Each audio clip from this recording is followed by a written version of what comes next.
Atitude Empreender. Oferecimento: Café Vila Monge. Seu café com mais sabor. Chocolates Brasil Cacau.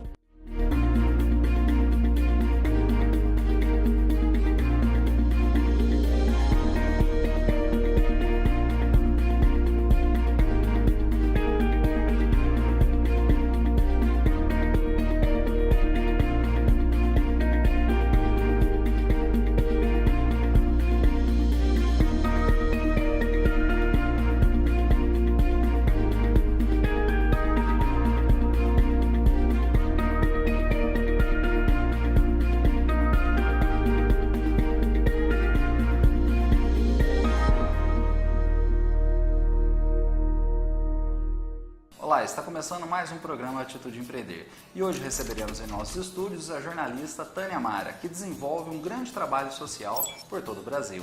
Fiquem conosco. Tânia Mara se dedica a tornar a vida de brasileiros que vivem em áreas esquecidas um pouco mais agradável. Ela é a idealizadora do projeto Ideia Fixa por um Sertão Sem Fome, criado em 2002, que visa ajudar pessoas que vivem em um Brasil pouco conhecido, seja através de doação de alimentos, de roupas ou levando educação. O projeto foi crescendo e diversos empresários passaram a apoiar esta iniciativa de sucesso e de resultados positivos. Tânia, seja bem-vindo ao nosso programa. Muito obrigada pela oportunidade, é um prazer estar aqui com vocês. Tânia, eu gostaria que você falasse um pouco da sua carreira, da sua história como jornalista esportiva. Você começou muito cedo. Eu comecei com 10 anos, Charles, sendo assessora, é claro, não sabia nada de jornalismo, dos meus irmãos que eram pilotos de motocross. Na verdade, nessa época era o meu irmão, o Neco, o falecido Neco, que todo mundo na cidade conhece. Eu escrevia os textos contando o que estava acontecendo, não só nas corridas que ele disputava aqui em Poços, mas em todo o Brasil, porque ele ficou conhecido nacionalmente. E eu escrevia e mandava para os jornais, Na verdade, em Poços só tinha o Jornal da Mantiqueira.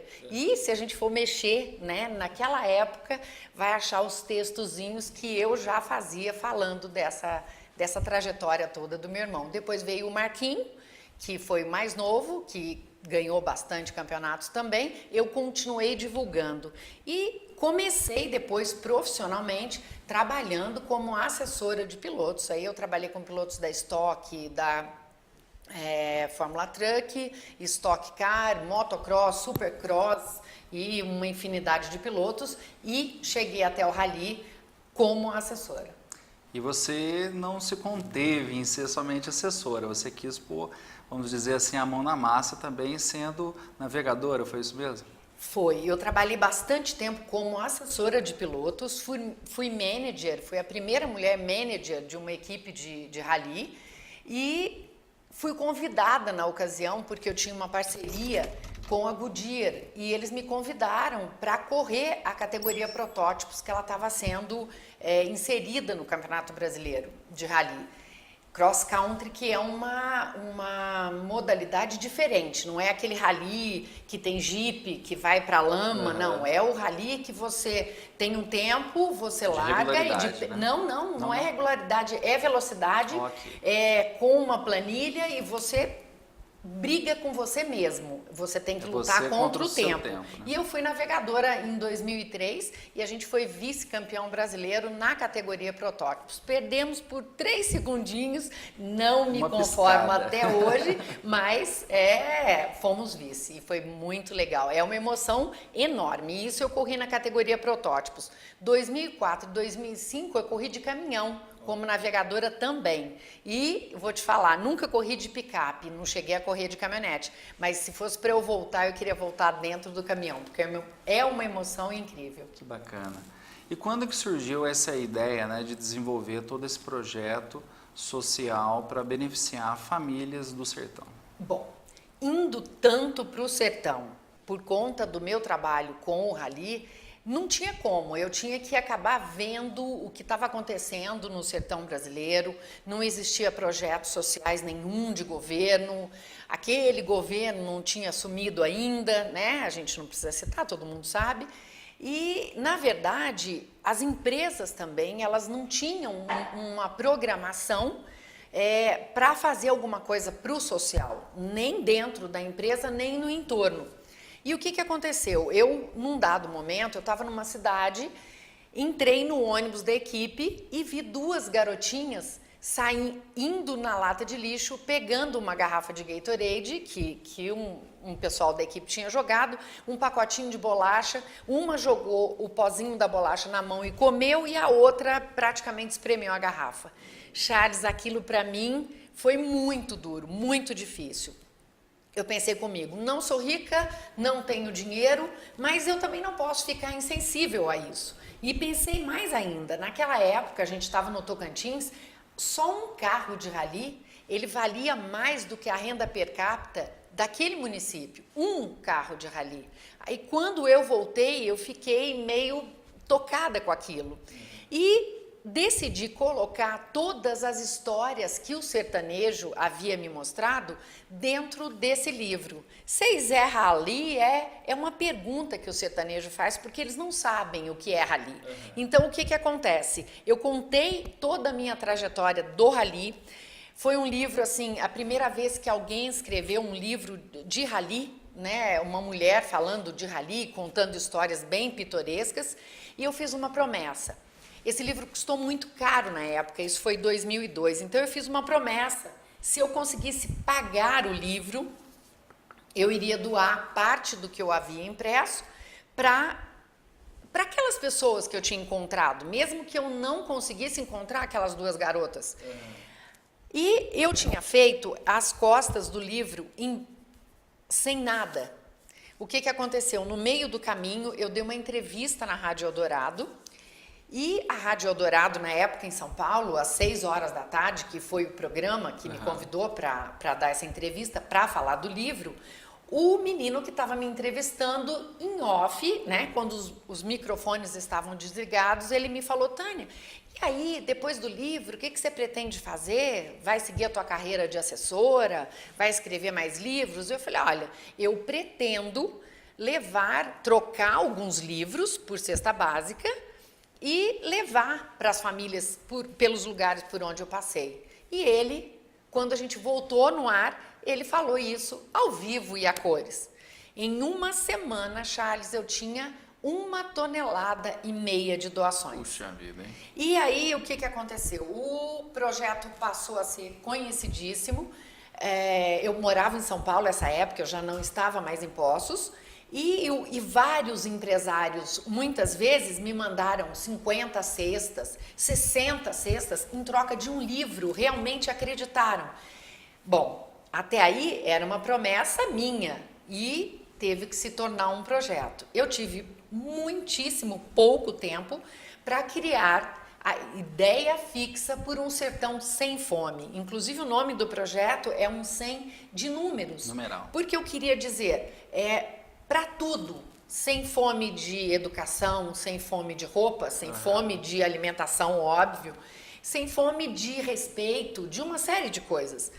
E graças a Deus, a gente está completando, né, 14 anos dessa história toda que eu estou te contando, com muito sucesso. E se não fosse esse sucesso todo, a gente nem estaria aqui hoje, graças a Deus, com o apoio de vocês e podendo falar para todo mundo, né, sobre essa história, que eu acho que, na verdade, ela se tornou a minha missão, para mobilizar pessoas, para o bem, é claro.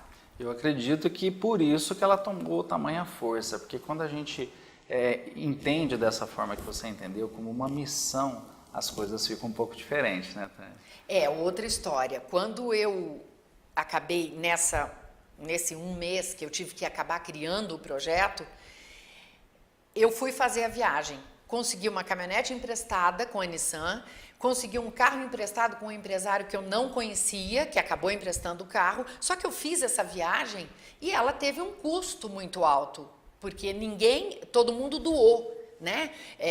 Brinquedo, roupas, água, alimentação, trocaram coisas pelos livros, mas ninguém me deu dinheiro. Quando eu voltei, eu tinha uma mega conta para pagar, sem pensar, sem pestanejar, né, como os antigos dizem, eu vendi o meu carro, que eu tinha acabado de quitar. E aí, vendi o carro, 60 dias depois, eu tinha um contrato que eu fechei com a Nissan, que era para 60 dias e que durou 4 anos. Isso significa que eu tive um carro zero, durante 4 anos eles trocavam o carro, eles pagavam alimentação, hospedagem da minha equipe, manutenção do carro, seguro, combustível, tudo isso durante esses 4 anos. E ainda consegui mais, eu consegui fechar com a Goodyear, consegui fechar com a Renault, que acabou emprestando um furgão para a gente também. Então, quer dizer, foi tudo muito rápido. E em nenhum momento eu parei para pensar, será que eu estou fazendo certo? Será que eu estou fazendo errado? As coisas vieram batendo e eu fui encarando as situações e vim tocando o projeto até hoje, sem deixar de viajar nenhum ano de 2002 para cá. Tânia, e a partir do momento que você se viu tão ajudada, tantas pessoas comprando essa ideia e participando com você desse projeto, como é que você se planejou, né? Se você se programou para tocar o projeto e até hoje, né, manter esse projeto tão bem gerenciado, vamos assim dizer, por você? Deu um baita frio na barriga, né? Porque, de repente, eu nem tinha viajado ainda e as mídias em São Paulo já estavam me procurando para fazer entrevista. Eu fui para vários programas. Eu fiquei bastante assustada, mas eu tive que botar o pé no chão e falar, olha, era uma coisa, virou outra. E agora você vai ter que ter pulso, garra, determinação e mais que isso. Eu tive que esquecer um tanto de coisa à minha volta para poder tocar o projeto. Inclusive, dei uma adormecida nos trabalhos que eu fazia como assessora. Eu tive que focar em outra coisa, porque não adianta a gente querer abraçar o mundo, né, e não fazer nada direito. Eu continuei, é claro, com os clientes que eu tinha, trabalhando com eles, mas eu passei a divulgar o meu trabalho através do projeto Ideia Fixa. Então, foi muita determinação, muita garra e muita coragem que eu posso te garantir que não faltou. A gente teve que... Eu não dormia, não comia, não fazia outra coisa a não ser pensando no projeto Ideia Fixa. Viveu intensamente com o certeza, projeto. e vivo. No próximo bloco, Tânia, a gente volta falando um pouco sobre uma crise, né, mundial que afetou várias empresas, inclusive patrocinadores, né, que apoiavam o seu projeto em 2008. Com certeza. Nós vamos agora para um rápido intervalo, não saia daí, voltamos já.